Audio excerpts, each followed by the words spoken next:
Hello friends, I am Manish Maharshi, Assistant Professor, Department of English, Government, Dungar College, Bikaner. Today in this video, we will discuss what is a figure of speech, and later in other videos I will discuss the major figures of speech which are also part of your syllabus. Before going into the examples or the part of the syllabus of your figure of speech, first it is very important to understand what is a figure of speech and why it is so important for a language.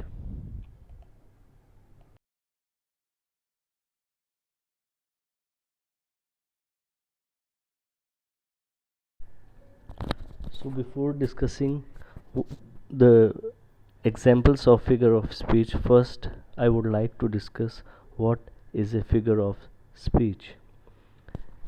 Commonly speaking, figures of speech are known as, or what people think what they are, is the decorative devices through which a language or a spoken word is made more literal and rhetorical. But if we look into different examples and the intention of the speaker, then we will come to see that these figures of speech are not just decorative devices or rhetorical devices. As we know language, we can see that it is a medium of communication. What I think, what I feel, what I wish, if I have to communicate, I have to use a medium, and that medium is most commonly language. Symbols are also there, sign language is also there, that is also a medium, but the most commonly the most common medium is language. And we think that language can express whatever we feel, but if you closely examine, closely look deep into the aspect of the language, you will find that it is not adequate a medium. When something very deep from your heart or mind has to be expressed, it cannot be easily expressed in language. And sometimes even the finer emotions, the finer feelings, the subtle things of what one feels or thinks are misunderstood by the use of the language. So any writer or speaker, he uses some figures of speech which not only are used as rhetoric or decorative devices, but they convey the meaning. He tries to convey or make himself as lucid, as clear as he could be through the use of language. For example, if somebody says that I am hungry, the listener will understand what he is saying. If somebody says that I am tired, the listener will easily understand what he means by that. Not only the speaker of other language, but in the same language, if the two person understand the same language, he will easily understand. If somebody says that I am hungry and or I am tired, and the other person is able to understand English, he will easily understand what the other person is trying to express. Why he will understand so easily this? It is because these are his experience. He has felt hunger, he has felt tiredness, so it is very easy for him to understand what the other person is saying. But when a literary artist or a speaker is trying to express something which is not the common experience of the other person, for example, if if somebody says that he felt samadhi, the other person is not able to understand exactly what he is trying to say. He will have some sort of inkling whatever he has read into the books, or has been he has heard from the different people, but he will not be able to understand exactly what the other person has felt. It is because this is not his felt experiences. He will rely on the words that has been said by other person, and he can only just imagine what the other person is saying. For example, if there is a blind man and we try to express the other person, to the blind man, that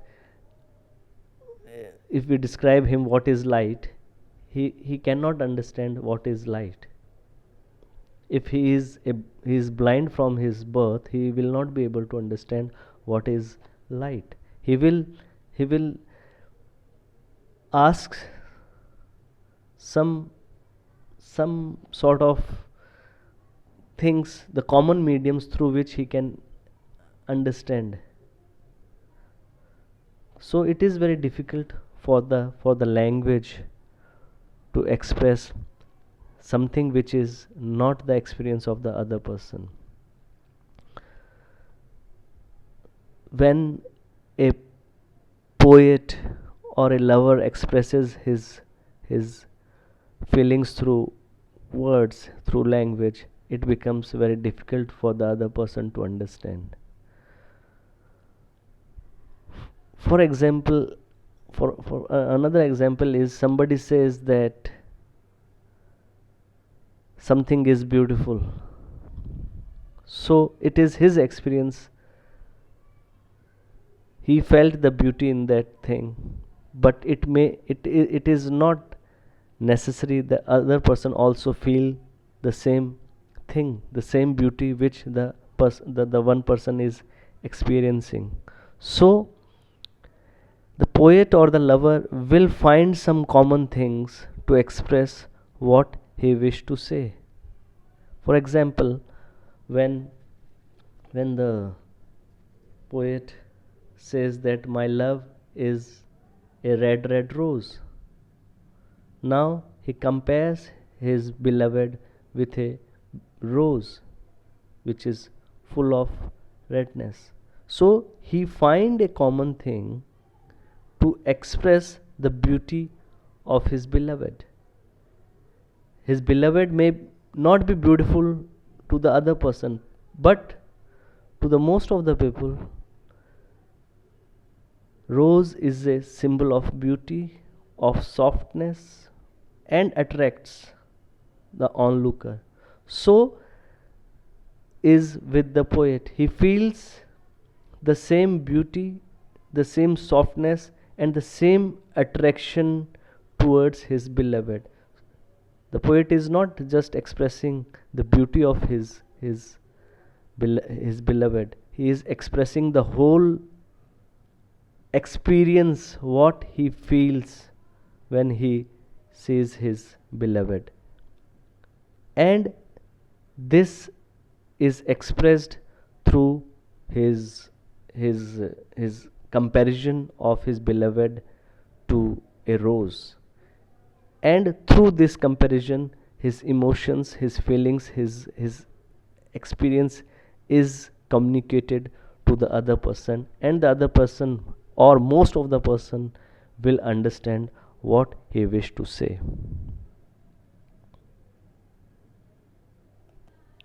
So figures of speech are defined as any intentional deviation from literal statement or common usage that emphasizes, clarifies, or embellishes both written or spoken word language. Forming an integral part of language, figures of speech are formed in oral literature as well as in polished poetry and prose, and in even in everyday speech. Greeting cards, rhymes, advertising slogans, newspaper headlines, the captions of cartoons, the mottos of families and institutions often use figures of speech, generally for humor, for mnemonic or eye-catching purpose. The argets of sports, jazz, business, politics, or any specialized groups abound in figurative language. Most figures in everyday speech are found by extending the vocabulary of what is already familiar and better known to what is less well known. Thus, metaphor, implied resemblance derived from human physiology are commonly extended to nature or inanimate object, as in the expression the mouth of a river, the snout of a glacier, the bowels of the earth, or the eye of a needle. Conversely, resemblance to natural phenomena are frequently applied to other areas, as in the expression a wave of enthusiasm, a ripple of excitement, or a storm of abuse. Use of simile, a comparison usually indicated by like or as, is exemplified in we were packed in the room like sardines. Personification, speaking of an abstract quality or inanimate object as if it were a person, is exemplified in money talks. Metonymy, using the name of one thing for another closely related to it, in how would the Pentagon react. Synecdoche, use of part to imply the whole in expressions such as brass for high ranking military officers or hard hats for construction workers. Other common forms of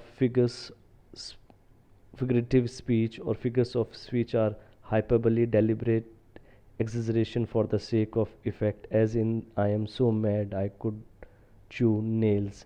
The rhetorical question asked for effect with no answer expected, as in how can I express my thanks to you. Litotes, an emphasis by negation, as in it's no fun to be sick, and onomatopoeia, imitation of natural sound by all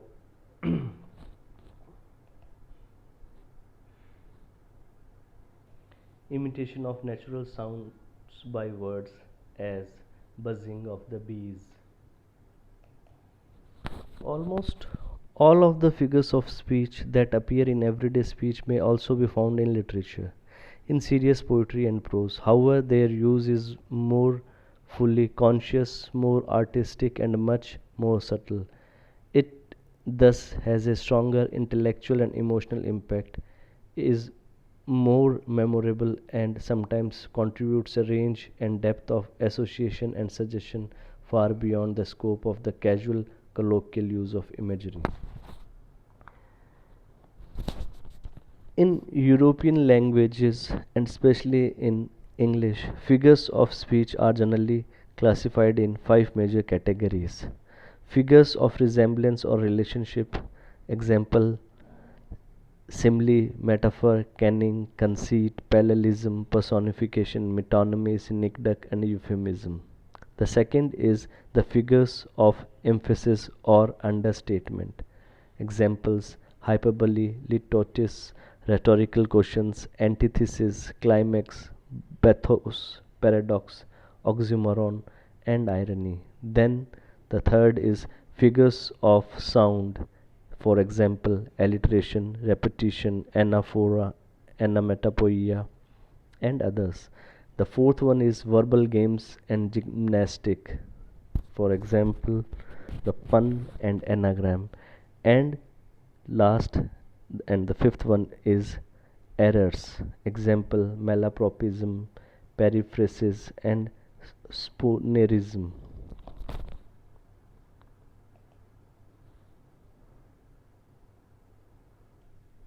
Every language uses figures of speech, but differences of language dictate different stylistic criteria. In a culture not influenced by classical Greece or Rome, some figures may be absent. Irony is likely to be confined to fairly sophisticated cultures, as Japanese poetry is based on delicate structures of implications and an entirely vocabulary of aesthetic value, almost untranslatable to the West. Arabic literature is rich in simile and metaphor, but the constructions used are so different from those familiar in the West that translations require much adaptation. This condition is also true of the oral literature of Africa and of the written literature deriving from them. So, today in this video, we discussed what is a figure of speech, and in the next videos we will try to understand some of the common figures of speech in English literature which are also part of your syllabus.